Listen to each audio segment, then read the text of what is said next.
Hello and welcome to Vallo Vision News. I'm Jonathan Weed and thank you so much for watching.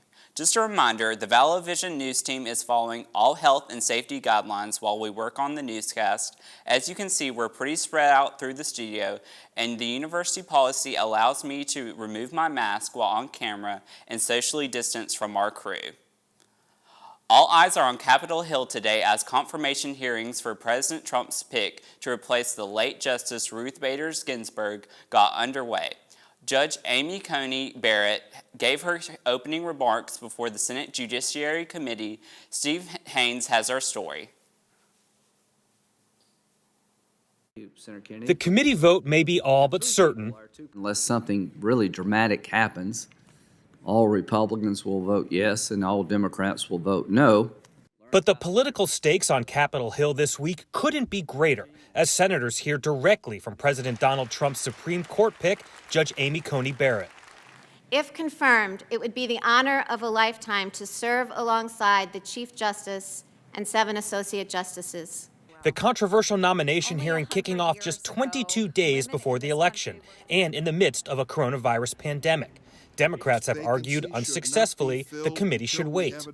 I believe we should not be moving forward on this nomination.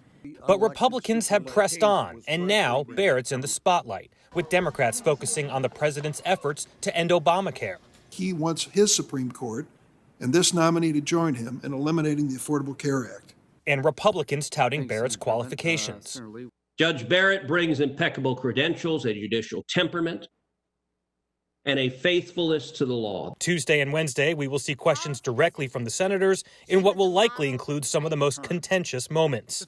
I believe Americans of all backgrounds deserve an independent Supreme Court that interprets our Constitution and laws as they are written. And I believe I can serve my country by playing that role. In Washington, I'm Steve Nannis.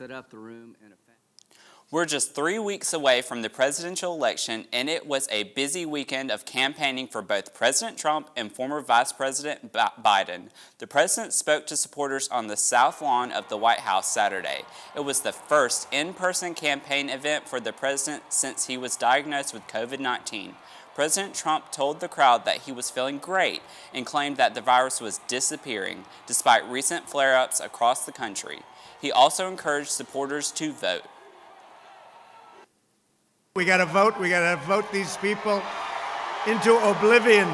Democrats have run nearly every inner city in America, and I mean for 100 years, and their policies have delivered nothing but calamity, poverty, and trouble.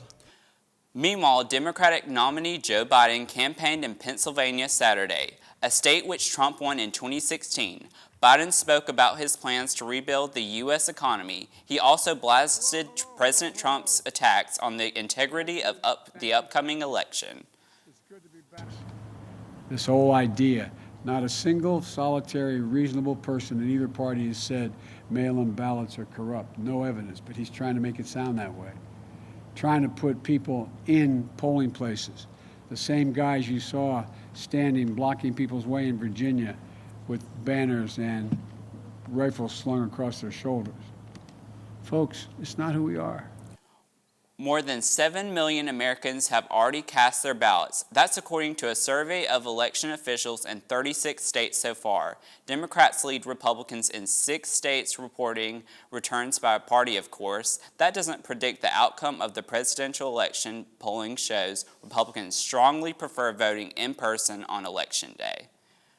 Turning to our continued coverage of COVID-19, the U.S. could see more than 395,000 COVID-related deaths by February 1st. That's according to the coronavirus projection model from the University of Washington School of Medicine.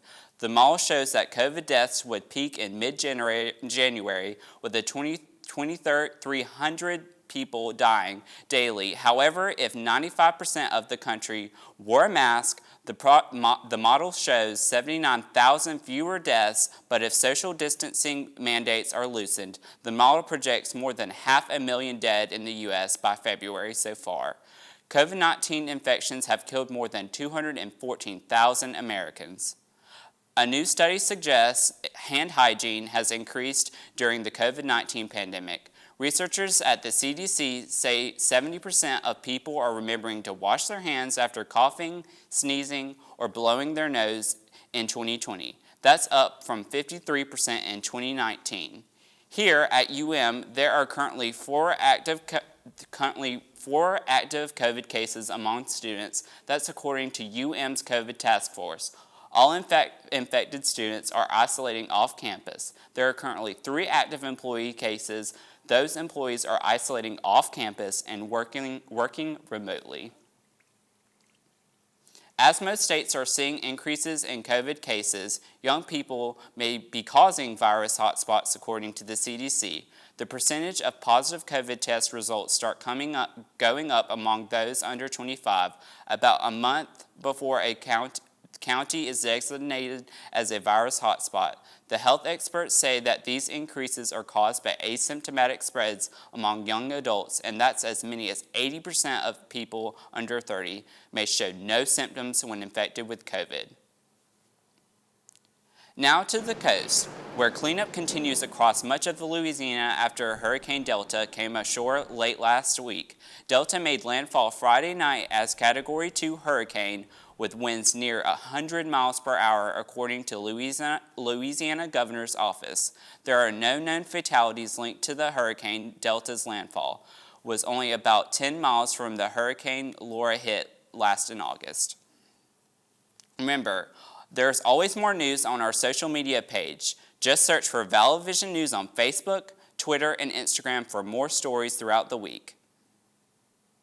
Still ahead on Vallo Vision News, from candy to costumes, how COVID is impacting Halloween's plans. Plus, see how Dollar General is hoping to cash in with wealthier shoppers. We'll be right back. Welcome back to Vallo Vision News. Consumers around the world have been more impacted by online shopping during the pandemic, and experts say there is no going back. A research firm has estimated that U.S. e-commerce sales would increase to $710 billion this year. Globally, online sales are expected to rise more than 16% to nearly $4 trillion. Experts say the longer the pandemic goes on, it's more likely customers will stick to their new shopping habits, such as curbside pickup and home deliveries. More than 148 million American adults plan to take part in Halloween activities this year. But with the ongoing pandemic, consumer spending is expected to be different. Many gather as in today's Consumer Watch. It will be a traditional Halloween by untraditional means, according to the National Retail Federation. Their poll of about 7,600 Americans shows the number of people celebrating this year is down to 58%, and more than 3/4 are changing how they'll celebrate. At-home activities are keeping the holiday spirit alive. 53% plan to decorate their homes, 46% plan to carve a pumpkin, and 18% will dress up their pet.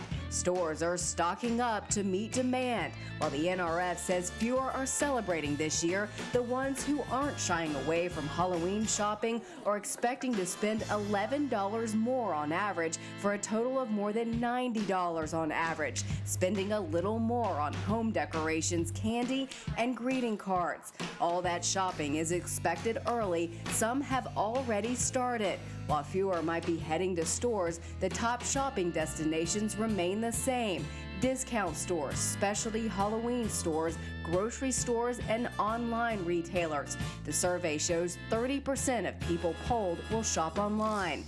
More than 2.7 million children plan to dress up. 2020's top 3 costumes: princess, Spider-Man, and a superhero. For Consumer Watch, I'm Mandy Gaither. The survey shows some are heeding the warnings about high-risk Halloween activities from the CDC. The number of plans including indoor parties, trick-or-treating, handing out candy, and going to haunted houses have dropped. Dollar General is opening new stores to target wealthier shoppers.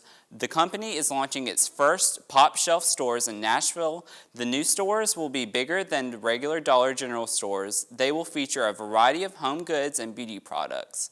Priced around $5, the Nashville stores are expected to open in the coming weeks. Another 30 stores will be launched by the end of next year.